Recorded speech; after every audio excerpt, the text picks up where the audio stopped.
qu'est-ce que serait la définition d'une chanson populaire? Je pense que c'était justement de partir de la musique de variété qui concerne un public très étendu, très large, puisque c'est commercialement des produits musicaux qui sont très largement diffusés. C'est une musique populaire qui atteint beaucoup de monde, qui atteint une grande partie de la population, parce que ces chansons passent par différents réseaux de diffusion très étendus.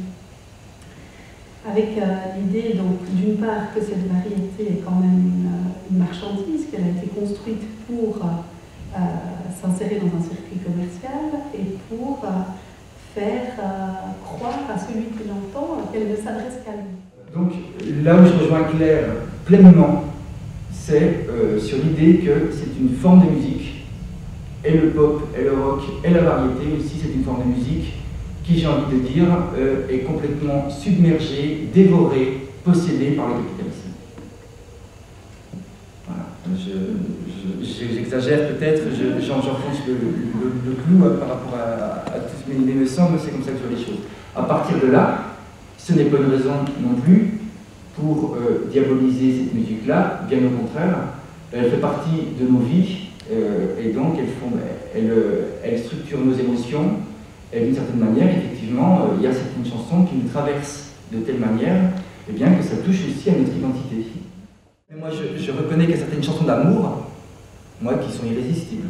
Voilà. Et en tant qu'écrivain, je jalouse parfois fortement des auteurs de chansons, parce qu'il y a des chansons d'amour qui sont...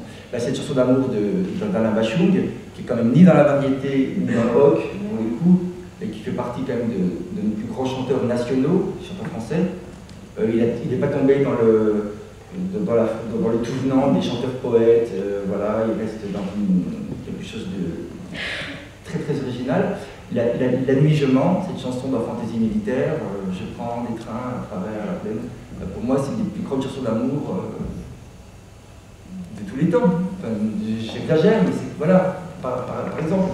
Et les chansons d'amour, moi je reconnais qu'effectivement, et je ne pense pas que je suis sentimental ou romantique, mais je pense que quand on comprend la langue, parce que c'est très important par rapport à l'idée de populaire aussi, enfin, quand c'est une langue maternelle plutôt, elle nous touche à un endroit qui est fondamental,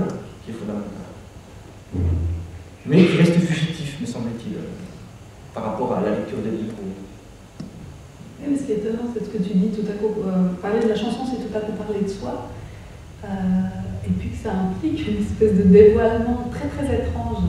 Comme tu dis, par exemple, là, tu nous parles de cette chanson, de l'effet qu'elle te fait. Et à chaque fois, on est surpris. Là, dans le spectacle aussi, tout à coup, Marc Auger parle d'une chanson populaire. Il adore Dalida, par exemple. Et tout à coup, on est face à une figure de savant, une figure d'anthropologue qui a à la fois aimé Dalida. Et puis, moi, je me souviens que quand je préparais un cours justement sur la question de la musique populaire, de la chanson populaire, je m'étais dit, bon voilà, on va faire tous un peu l'exercice aussi d'amener des chansons qu'on aime. Donc j'avais fait un peu ma playlist. Et en fait, au moment où je la diffusais, tout à coup, je me suis sentie extrêmement mal. Parce que tout à coup, on se rend compte qu'on est finalement complètement mis à nu face en montrant ce qu'on aime et que ça pouvait passer d'un registre à l'autre, d'une chanson punk à une chanson sentimentale, une balade, etc. Donc tout à coup on est là et on se sent complètement dévoilé, complètement... donc ça a un effet extrêmement fort, en effet, qui va au-delà de la raison, c'est pour ça qu'il va au-delà du goût, et qui en même temps nous vient au miroir de manière très singulière. Parce qu'il y a en deçà du goût, le critère de goût ne fonctionne pas. Ne fonctionne plus. Voilà. Mais c'est ce que critiquait Adorno déjà au début, dans les années 50, avec le fétichisme de la musique. Donc moi c'est la scène rock qui m'intéresse. Et là, comme j'étais complètement limité dans ma scène rock, avec tout ce dont on évoque là, complexe, la question du capitalisme, de la musique, et je me suis dit, mais retournons à la base de tout ça. Et à la base de tout ça, je me suis dit, c'est Wagner. C'est Wagner. Et chez Wagner, à Bayreuth, il y avait déjà tout ça.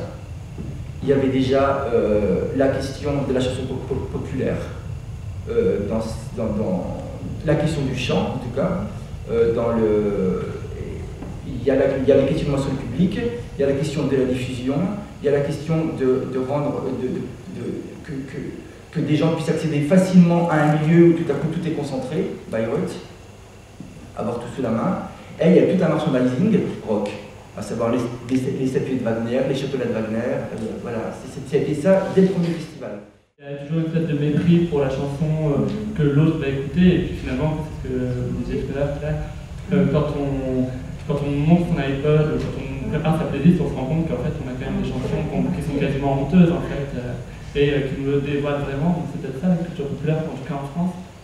Mais ce qui est intéressant là, peut-être justement, c'est ce qu'on essaye de faire avec 73 et 73 et la lecture anthropologique. C'est que la lecture anthropologique, elle permet de redonner une définition hors jugement de valeur. C'est-à-dire que tout à coup aussi, en comparant les cultures, en regardant comment les choses prennent des sens, comment dans un rituel de possession, la musique est essentielle par rapport à la question du passage de la donation à l'âge d'homme, par rapport à la convocation des dieux, etc.